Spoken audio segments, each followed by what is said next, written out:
Hello, it's Jimmy here at O'Reilly's. I've just come to look at a Citroen Berlingo here. So it's got the engine management light on and it's losing power. He said the engine's sort of jerking. I haven't really taken it for a test drive, but he said if you take it up the road the engine jerks and it's losing power. We've got the launch Eurotab 3 diagnostic scan tool here. We have these codes. P02ED is the main one I'm going to be looking at. Actuator jammed. Airflow higher than the theoretical airflow. So you'd say that that's got an air leak, but the actuator is jammed, so we're just going to look at that for now. And after we've fitted an actuator, we can do a smoke test to make sure that we've not got an air leak. Okay, so the customer has supplied me with a second-hand unit there that he wants me to fit, so we'll just fit that for him. We're going to need to open a few of these pipes here. So we've got 7mm pipes on the two intercooler hoses. Just here.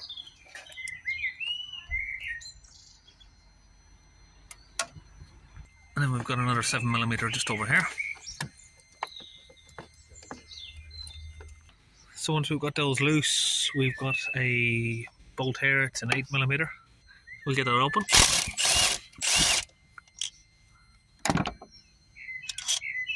And we can just pull apart these boost hoses. It's a little bit tight still. So now we've got the two hoses there out of the way. Once they're out of the way, just under there, you'll have two more 8mm bolts, one under each pipe there. So now I've got that bolt out. So this one, there is a bolt missing over this side. The bolt isn't there. So now we're just left with this one last 7mm here to disconnect.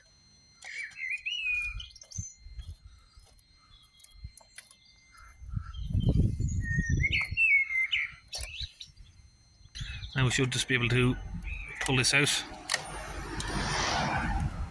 Disconnect it from here, just be careful of that fuel line.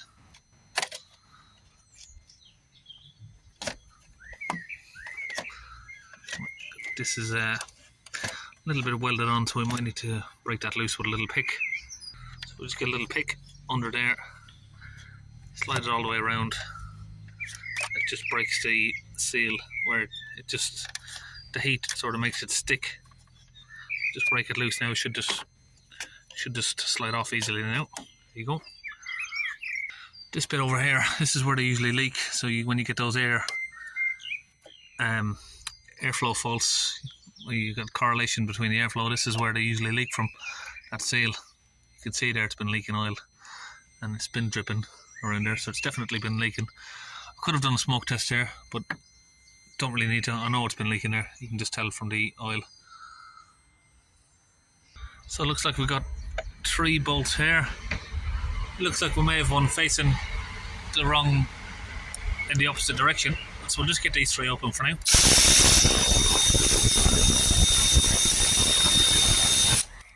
A couple more here.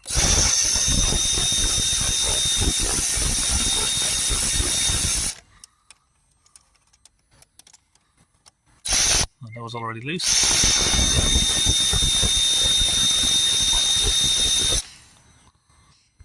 Okay, so now I've just got a ratchet here around the back just to get this bolt out here. So I'm basically just turning it like this to get that out. So I said I've got the old unit out. Now you can see by looking at there that a longer bolt goes on the top and bottom corner, shorter bolts go here on the studs. You can see there that the bolts are different lengths, so the longer bolts will go top and bottom corners there. Okay, so what I've done with this, put all the bolts in. I haven't tightened any of them up yet. So what you want to do is get all the bolts in and then tighten them up once you've got them all in. If you tighten one of these bolts up, then you go and try and put the top bolt in, you'll probably find that they don't line up 100%. So it's just easier to get them in first, then you can just torque them all down. Okay, so I've put the seal back in the tube here. What I've done is use some brake cleaner just to clean off all the old oil from it, so it's nice and dry. We haven't got oil contamination all around it. The oil would probably affect how it's going to seal. Say a dry seal is going to hold air a little bit better. So I said it's just a case of pushing everything back into place, put all the bolts back in exactly the same that we've taken out. So the symptoms this van was having, like I said, was he tried to pull away, the van was jerking, the engine was jerking, so the van was shaking, so the accelerator, it's like you were, sort of violently pressing the accelerator and letting go, basically, something similar to that. And when you shut the engine down, you get like a big sort of jerk and sort of rattle as it's shutting down. Okay, now we've got the new part in. I'm not sure if there's a special function for replacement of that, but we'll have a look. Air intake, replacement of the air mixer, communication error. Okay, so we're having some communication issues with that, so we'll just press clear the codes for now. Maybe we'll try a different sort of scan tool, see if we're getting a better connection on it. That does happen from time to time. So these are our faults here. We're not here to look at that. It's got an ABS sensor issue, and the battery has just been changed, so some of these faults can be triggered off for that. Okay, we'll start the vehicle up. Probably should have cycled the key on and off. We get that ABS fault there that comes up. That's pretty normal. Just cycle the key on and off again.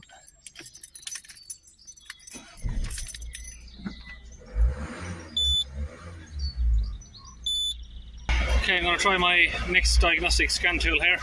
Sorry about the train noise. We are near a train track. So I've noticed that the engine light has come back on there. So I'm just going to check the fault codes here again on this one. See what we're getting. The screen looks tiny on this compared to my other one.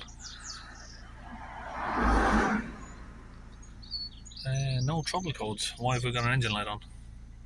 Okay, let's go to special functions again. Parts, replacement, air mixer, which I'm assuming is the throttle valve. Just another word for it, I suppose.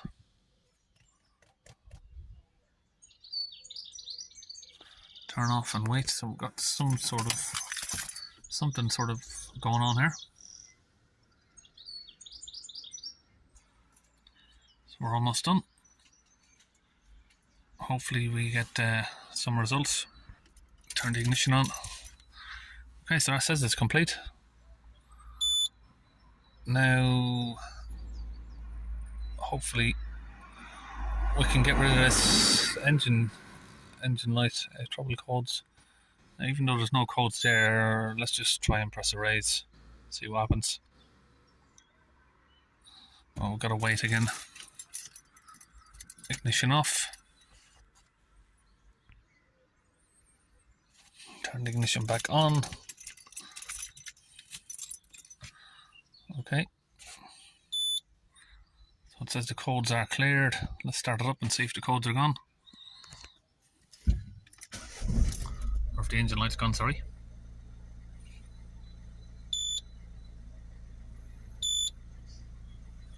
Right, bit of a strange one there, that is, isn't it? Let's come back from the engine ECU. Let's just do a full scan, see what else we've got. What else could be triggering that engine light to stay on? This diagnostic scan tool here is the AutoFix D1. So yeah, it's a pretty handy little tool. Actually, it's done the job here for what I needed. Only thing what I can say is it is taking considerably longer than my launch Euro Tab 3. Of course, there's a big price difference, so you would expect it to be a lot slower. Yeah, we're still waiting for that to load up, but yeah, obviously it's clearly a little bit slower, scanning through the faults. But yeah, like I said, price difference. I think the launch Euro Tab 3 is around about 6,000 from the UK supplier. When you buy from the UK supplier, you do get UK support. I did have some comments lately on one of my videos about the launch Euro Tab 3 that some customers had bought some. They didn't buy them directly from Launch UK, and they were looking for support from the UK office, which obviously they're not really happy to do unless you buy them directly from the UK, Launch UK themselves, they don't really want you calling up from units that you bought from eBay and then looking for support, you know. But again, with these AutoFix, this one came from Amazon, so I suppose there is some sort of support abroad for it. I'm not sure how that would work. So while I'm waiting for that scan tool to run through the process there, finishing up with that, I will say something that I know people are going to comment on: why fit a second-hand unit? Now, I did come to diagnose this car last week. The customer said he was going to order a part from his friend who worked at a shop. I was assuming he was going to have a new one, but obviously once I come here to do the job, he's just come out and handed me a second-hand part. Now, I would prefer not to fit a second-hand part because we don't know if that's working. And if you do get the same sort of error come up, you're not going to know, okay, is that because there's an issue somewhere else in the ECU or the wiring, or is it just we fitted another Duff unit? But that's the risk the customer wants to take, so we'll go from there. Okay, so there is another fault here with the additive pump. That's the Eli's tank. Let's have a quick look at that. So he's maybe going to need that sorting out. Additive tank empty, bottom limit.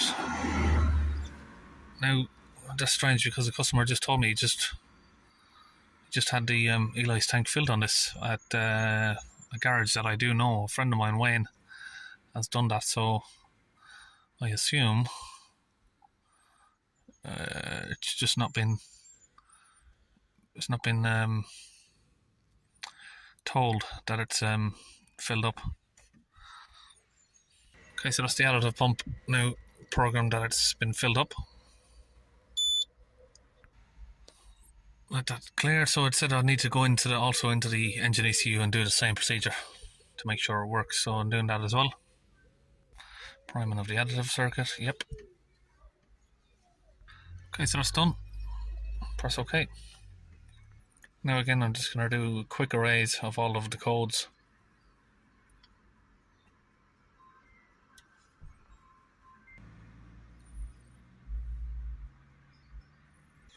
Okay, so that's cleared the additive pump fault there. So we've got those two left. Take the vehicle just for a little quick drive. Okay, test drive done. Engine light has stayed off, so we're happy to leave it at that. So that's it. See you in the next video.